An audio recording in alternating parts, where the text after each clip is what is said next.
Pierre-Yves Gomez, donc vous nous avez expliqué pourquoi nous étions dans une ère d'opulence factice. J'aimerais bien maintenant que vous nous expliquiez pourquoi nous allons en sortir, comment on peut se préparer, est-ce qu'on peut imaginer être un tournant historique? Alors, que nous en sortions, c'est une évidence, parce que cette opulence, comme j'ai essayé de le dire, elle a été créée de manière artificielle, et l'artifice ne va pas durer éternellement, donc ce n'est pas soutenable, comme on dit aujourd'hui. Donc on va en sortir. Comment on va en sortir? C'est tout l'enjeu de la génération qui vient. D'abord, il faut rappeler qu'il y a eu des périodes historiques nombreuses où on changeait, où on changeait de cycle, c'est pas la première fois dans l'histoire que la société change. Et donc, lorsqu'au XIXe siècle ou lorsqu'au XVIe siècle, nos ancêtres ont été confrontés à des changements radicaux, au XVIe siècle, découverte en Amérique, changement total de perspective quant à la taille même de la Terre. XIXe siècle, industrialisation, changement total du mode de fonctionnement de la société. Donc là aussi, il y a eu des changements dramatiques, comme disent les Anglais, c'est-à-dire profonds, qu'on en vit aujourd'hui. Ma foi, c'est un peu le sens même de l'histoire de générer des changements. Donc, il faut avoir cette vision tranquillisante de l'histoire. Je ne dis pas que la solution est facile, mais je dis que c'est pas la première fois que nos ancêtres ont été eux-mêmes confrontés à des transitions bien plus dramatiques, y compris climatiques d'ailleurs, bien plus dramatiques. Et évidemment, c'est ce qui a fait notre histoire. On en a vu d'autres. On en a vu d'autres, et c'est pour ça qu'on est là aujourd'hui. Donc, n'exagérons pas la question un peu apocalyptique de la situation de notre société. Deuxième, comment on va en sortir? Donc, on va sans doute parler davantage dans nos entretiens des changements concrets. Mais je voudrais dire qu'il y a un point très important, c'est ne pas avoir de crainte. On a toujours tendance, au moment où ça change, de dire, en fait, il ne faudrait pas que ça change.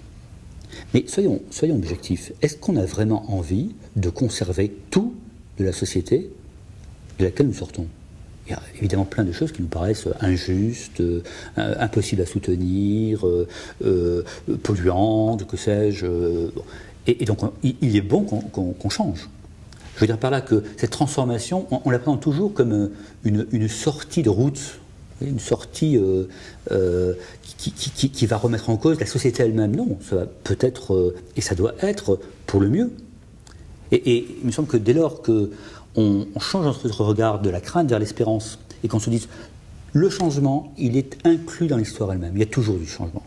Et notre problème, notre question, c'est de savoir, est-ce que je suis de ceux qui le craignent, ou est-ce que je suis de ceux qui espèrent et qui vont agir pour précisément que ce changement améliore une société que je considère comme ayant des points extrêmement positifs et voilà, qui sont extrêmement importants pour nous, et puis d'autres points qui sont susceptibles d'être améliorés. Si je suis dans le second cas, je suis heureux de participer à cette transformation. Donc je ne vois pas les transformations comme avec une hantise. Et du coup, la question qui se pose, c'est la question du conservatisme.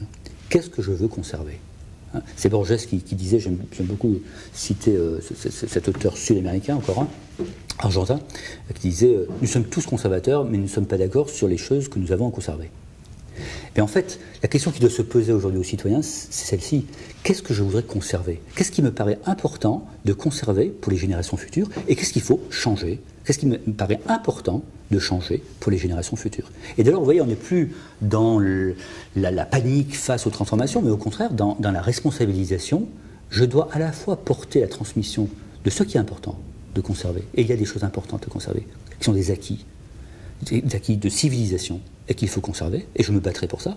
Et puis, il y a des choses contre lesquelles je me battrai parce qu'il faut les transformer. Et ce sont les deux en même temps. Et dès lors, on se passe dans une dynamique d'espérance et plus de crainte. Alors, cette question du conservatisme, il y a des personnes qui veulent conserver, ils semblent s'accrocher, en fait, au système, comme on dit. Soit parce qu'il leur procure un pouvoir, ou parce qu'il leur procure un certain bienfait. On pourrait appeler ça un conservatisme patrimonial. Comment convaincre ces personnes? D'abord, encore une fois, je crois que tout le monde veut conserver. L'écologisme en tout cas, est un mouvement très conservateur.